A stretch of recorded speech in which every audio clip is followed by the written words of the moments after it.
Hey guys, my name is Betsy and thank you so much for tuning in. Today I'm going to be doing your general love reading for Virgo season. So Virgo season is going to be August 23rd through September 22nd. If you would like to watch the Virgo season intro video and you have not already done so, I will be putting the link for that down in the description box.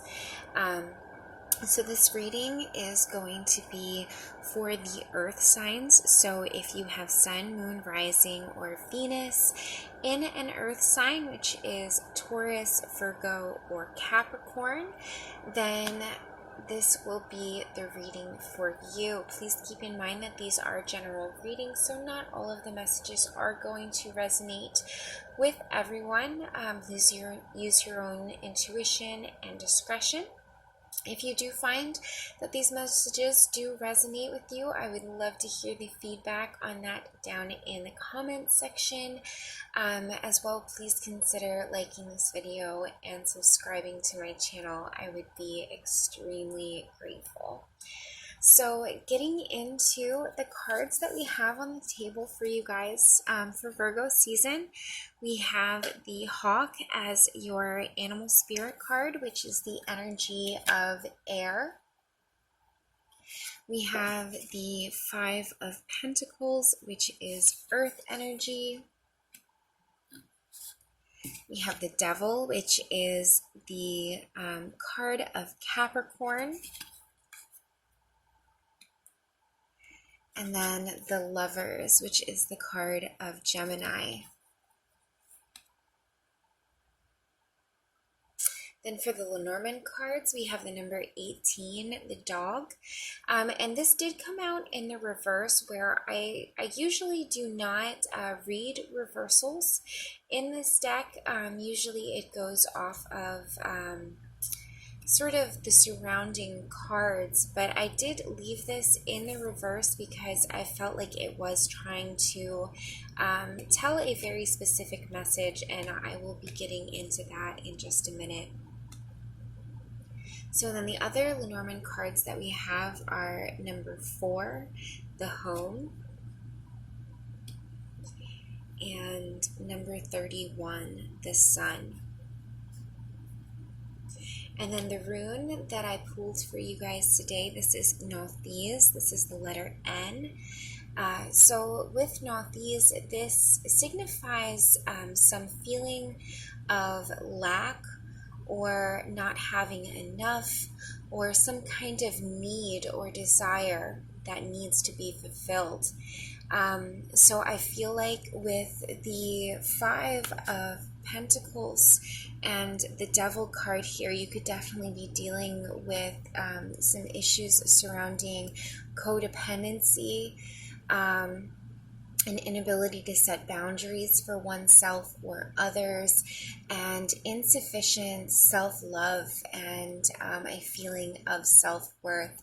There could be really deep-rooted traumas and insecurities that need to be worked through with some shadow work and healing, breaking down some walls and barriers to get to some of this, to see some deeper insight on whatever these inner wounds and emotional scars may be within yourself, that could be drawing toxic people and toxic relationships in your life, or causing you to repeat certain dynamics within your relationships, where you are undermining your self-worth, or possibly putting others unnecessarily up on a pedestal,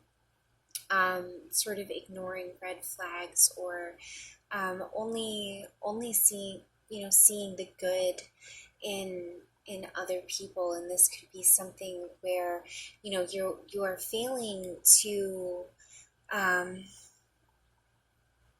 failing to address what the underlying issue is, and these toxic behaviors and toxic people that you are drawing into your life to take advantage of you.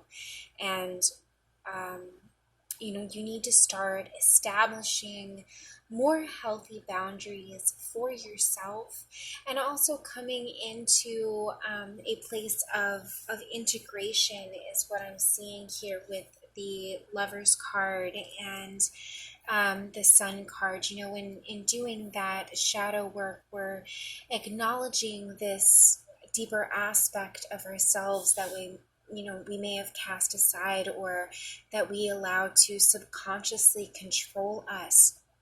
But here, by shining light onto that, learning to understand those, those aspects of ourselves, and realizing, how we've created patterns and dynamics in our lives that, replicate our trauma and sort of drive us deeper into it. By bringing conscious effort and insight into that, by looking at it from a higher perspective, and bringing healing and acknowledgement to that, we are really reintegrating the two halves of ourselves in that process. Reintegrating the conscious mind with the subconscious mind. And so these things, do not have the same sort of control over us.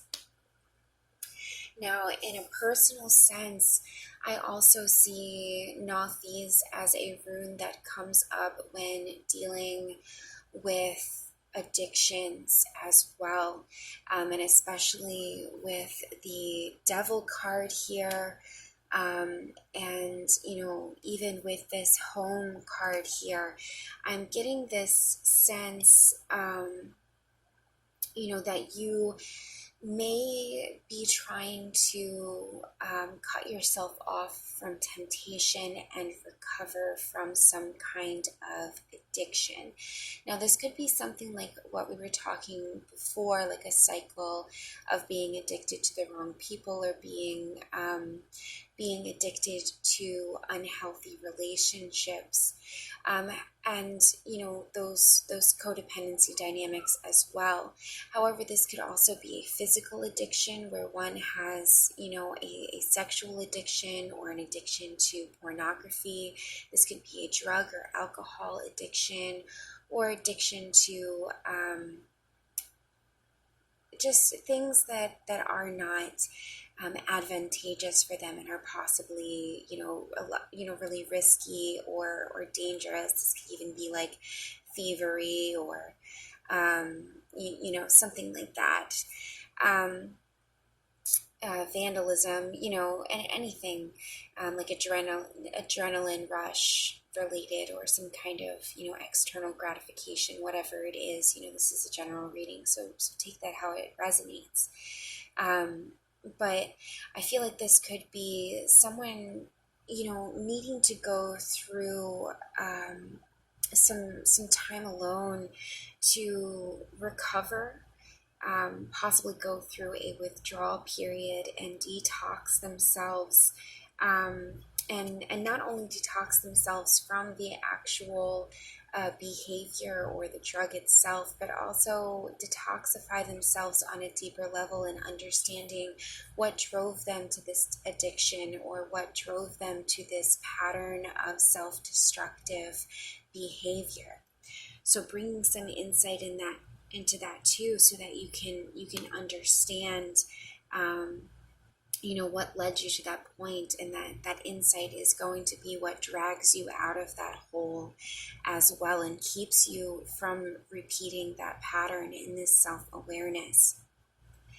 Okay, so lastly, I want to say that this could be, and this is not going to resonate for everyone, but this could be a situation where there has been some kind of unfaithfulness or deception in a relationship, possibly linked to, sexual infidelity, or something of that nature.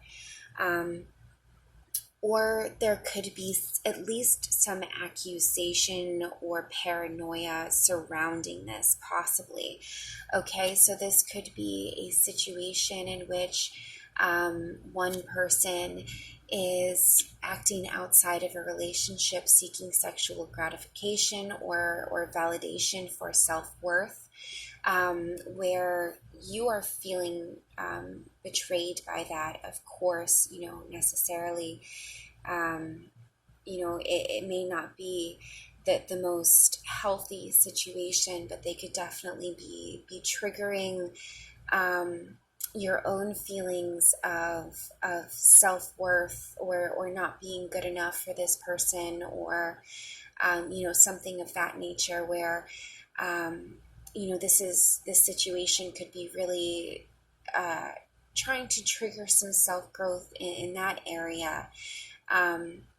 To realize and reflect upon the fact that this person's personal actions are not a reflection on your self-worth, or a reflection on you at all. It's more of a reflection of their inner atmosphere and the issues that they're going through at the time.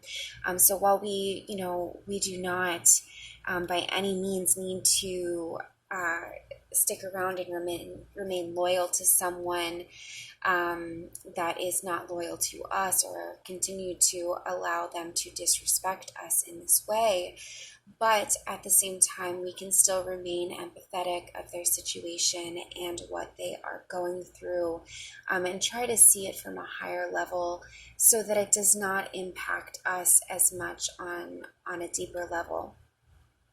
Now, this could also be that someone could be going through a very deep depression at the current time, or just feeling very low, and down on themselves, or sort of bound to a certain situation that they might feel helpless in. They could be going through some kind of financial struggles or something like that as well. Where they may, you may be feeling this person pulling away or isolating, taking time, taking space to process things on a deeper level, kind of putting up walls, or sort of blocking you out in a way while they try to process through whatever this situation is, especially if there has been some kind of past hurt on one side or another. In which case you could be taking this very personally. You could be trying to force them to open up to you in an unhealthy way.